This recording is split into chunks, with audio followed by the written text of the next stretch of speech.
இறையேசுவில் எனதருமை இறை சொந்தங்களை, தாத்தா பாட்டிகளை முடிஞ்சா இன்னைக்கு போய் சிலுவை வாங்குங்க. சரியா? முடிஞ்சா இன்னைக்கு போய் தாத்தா பாட்டிகள் வேறு ஊரில் இருந்தாலும் சென்று அவர்களுடைய ஆசிரை பெற முடிந்தால் பெற்றுக்கொள்ளுங்கள். 1ஆம் தேதி மட்டும்தான் போகணுன்னு இல்லை. எந்த 1ஆம் தேதி? New year. சரியா? புது வருஷத்துக்கு போய் பாட்டி 100 ரூபா கொடுப்பாவே, 500 ரூபா கொடுப்போம் மட்டும் போகாதீங்க. சரியா? முடிஞ்சால் இன்றைக்கி போய் அவங்க கூட உட்காந்து கொஞ்சம் பேசுங்க. இன்னைக்காவது. சரியா? இல்லைன்னா இன்னைக்கு போவோம், அன்னைக்கு தான் போவோம். சார், அன்பிற்குரியவர்களே, இன்றைய நாளில் புனித சுவைக்கின் அன்னமாள் திருவிழாவை கொண்டாடுகையில் எனக்கு வந்த சிந்தனை இதுவே: யார் நல்ல பெற்றோர்? அம்மா எந்திம்மா, நீ தான் தேர்ந்தெடுக்கப்பட்டவள். எந்திங்கம்மா, உனக்கும் பின்ன.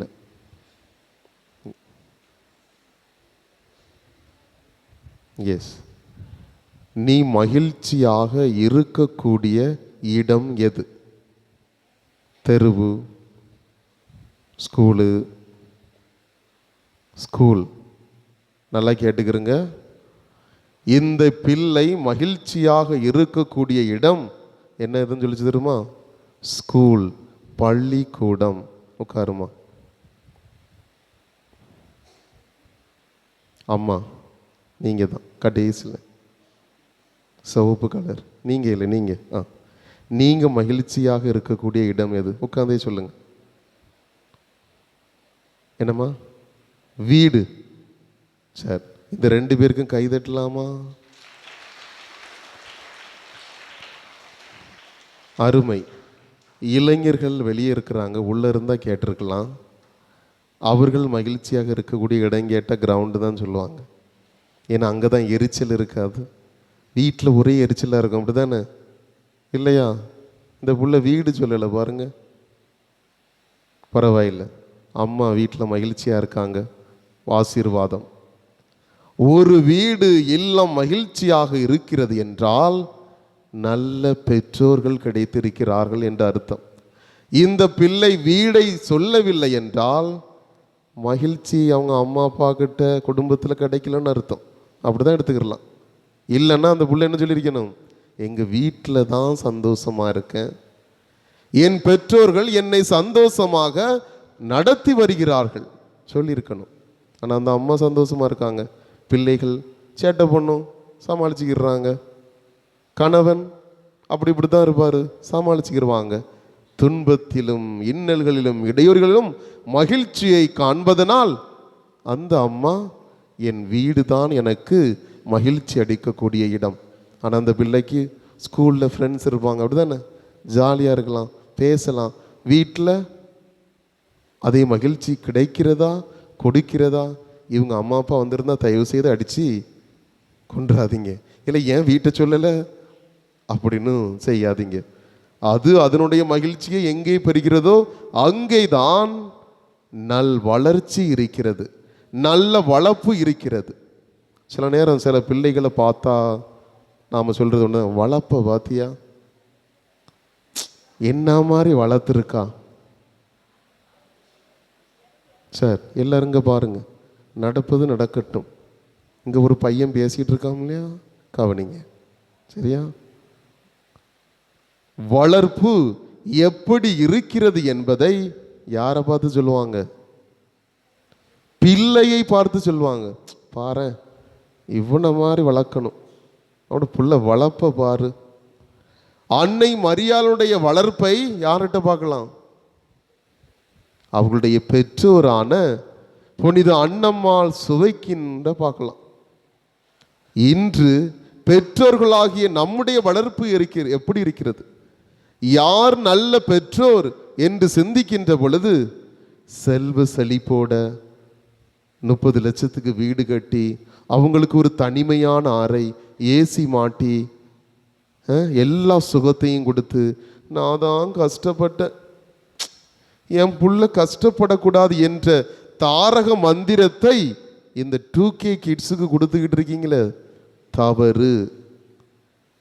எந்த பெற்றோர் என் புள்ள கஷ்டப்படக்கூடாது, நஷ்டம் தெரியக்கூடாது, வழி என்னன்னா தெரியக்கூடாது, அங்க போனா கெட்டு போயிருவ, அந்த வீட்டுக்கு போவாத, இப்படி பேசாத, அவன் கூட சேர்ந்துராதன்னு சொல்லி சொல்லி அவனுக்கு வழி என்னன்னா தெரியாது, வேதனை என்னன்னு தெரியாது, கஷ்டம் நஷ்டம் தெரியாது, கேட்கின்றது புள்ளெல்லாம் வாரி வாரி வழங்குகின்ற பொழுது அந்த பிள்ளைக்கு என்ன தெரியாது?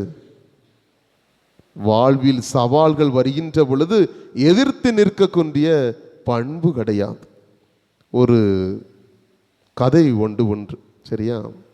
ஒரு காட்டில் ஒரு குருவி கூடு. அந்த குருவி கூட்டில் 2 முட்டை. கேள்வி கேட்பேன், கவனிக்கணும். ஸ்கூலுக்கு வந்து கேள்வி கேட்பேன், கதையை சொல்லுவேன். சொன்னால் 1000 ரூபா, சொல்லலை 1000 அடி. கவனிச்சுக்கிறோம். ஒரு காட்டில் ஒரு குருவி கூடு. அந்த குருவி கூட்டில் 2 முட்டை சரியா? அந்த 2 முட்டையில் 2 கோழி குஞ்சு உள்ளே இருக்கு. அப்போ ஒருத்தன் பார்க்குறான், ஒரு நாள் கீறு விட ஆரம்பிச்சிட்டு 2 நாள் வெயிட் பண்ணி பார்க்குறான். அடுத்த நாள் அந்த 2 முட்டையை போய் பார்க்குறான், கொஞ்சம் கீறு பிளந்துருக்கு. அடுத்து 2-3 நாள் கழித்து திரும்ப போய் பார்க்குறான், ஒன்றுமே நடக்கலை. அப்போ இவன் யோசிக்கிறான், என்னடா 2 நாளாச்சு கீறு விட்டுருந்துச்சு, இன்னைக்கு இது பிளந்து வெளியே வந்திருக்கணுமே கொஞ்சம் சொல்லி ஒருவேளை கஷ்டப்படுதோன்னு சொல்லி இவன் என்ன பண்ணிட்டான், முட்டையை இன்னும் கூட கொஞ்சம் உடச்சி வச்சுட்டான். திரும்ப அடுத்த நாள் போய் பார்க்குறான், எறும்புலாம் உள்ளே போய் அதை கடித்து அந்த 2 பச்சை சின்ன குழந்தைகள் கொஞ்சி செத்து போச்சு. அப்போ இவனுக்கு ஒன்றும் புரியல. அது வெளியே வரணும் தானே நான் உடச்சி விட்டேன், ஈஸியாக இருக்குமே சொல்லி பக்கத்து வீட்டுக்கார்ட்ட கேட்டானான், இல்லை நான் நல்லது தான் பண்ணேன், செத்து போச்சேன்னு. அந்த பறவையை வளர்க்கும் முறையை தெரிந்தவன் சொன்னானா, தானாக ரெக்கையை விரிக்கின்ற பொழுது என்ன செய்யும், அந்த முட்டை தானாக உடைந்து வெளியே வரும். அது முட்டி மோதுகின்ற பொழுதுதான் அதுக்கே தெரியுமா, தான் வளர்ச்சி பெற்று விட்டேன், வெளியே செல்லக்கூடிய பக்குவத்தை பெற்றுவிட்டேன் என்று தெரியுமா. ஆனால் நீ அந்த பருவத்திற்கு முன்பாகவே நீ ஈஸியாக வெளியே வந்துடும் நினச்ச, ஆனால் அது செத்து போச்சு. ஆம் அன்பின் சொந்தங்களே, செய்தி இதுவே.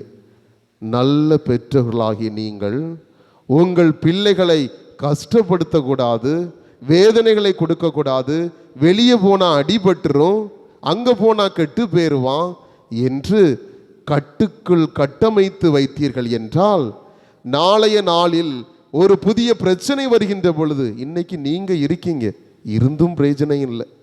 அவர்களை சவால்களை சந்திக்கின்ற பக்குவம் இல்லை, வழியை தாங்குகின்ற மனநிலை இல்லை. அதுதான் ஒரு நாளைக்கு முன்னாடி கேள்விப்பட்ட செய்தி. என்ன செய்தி? ஒரு 2 பிள்ளைகள் இருக்கிறது, நல்ல கணவன், அருமையான குழந்தை செல்வம். அண்ணம்மாளுக்கு கூட கிடைக்காத குழந்தை செல்வம் இந்த அக்காவுக்கு கிடைச்சிருக்கு. இருந்து என்ன பயன்? யாரோ ஒரு சொல், கடன் பிரச்சனை என்று கேள்விப்பட்டேன், கேள்விப்பட்டிருப்பீர்கள். அந்த அக்கா தற்கொலை செய்து விட்டார்கள். கேள்விப்பட்டீங்களா? தற்கொலை. ஏன்? இந்த தற்கொலைக்கு பின்னால் நீங்கள் சென்று பார்த்தீர்கள் என்றால், நல்ல கணவன், நல்ல குழந்தைகள், ஏன் தற்கொலை, உயிரை முடித்து கொள்ள வேண்டும்? பார்த்தீங்கன்னா, சுற்றார் கூறிய வார்த்தைகளை கேட்க முடியவில்லை, தாங்கக்கூடிய சக்தி இல்லை. கடன் பிரச்சனை, அதை எப்படி தீர்க்கலாம்? இருந்து உழைத்து திட்டமிட்டு செயல்பட்டு இருந்தால், இன்று மக்களை போராட்டம்தான் வாழ்க்கை. போராடக்கூடிய பக்குவத்தை இந்த பெற்றோர்களுக்கு நீங்கள் கற்றுக் கொடுத்தீர்கள் என்றால், நீங்களும் புனித அன்னம்மாளை போல, சுவைக்கினை போல நல்ல பெற்றோர்களை, அன்னை மரியாள் அனைத்து துன்பங்களையும் இதயத்தில் பதித்து வைத்திருந்தாராம். இறைவன் இயேசு துன்பப்படுகின்ற பொழுது கவலைப்படவில்லை, அதையெல்லாம் உள்ளத்தில் பதித்து வைத்தாராம். எங்கே கிடைத்தது அன்னை மரியாளுக்கு? அந்த அனுபவத்தை கொடுத்தவள் புனித அன்னம்மாள். அனுபவத்தை சொல்லி கொடுங்க. உண்மையிலேயுமே உங்க வீட்டில் பாட்டி தாத்தாங்கள் முதியோர்கள் இருந்தார்கள் என்றால் அந்த வீடு பேறு பெற்றதே. ஏன்?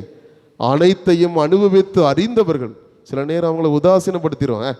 கேளடுக்கு என்ன தெரியும், கேளடுக்கு என்ன தெரியும் என்று உதாசீனப்படுத்தியவர்கள். ஆனால் அனைத்தையும் அறிந்து வாழ்க்கையை புரிந்தவர்கள்.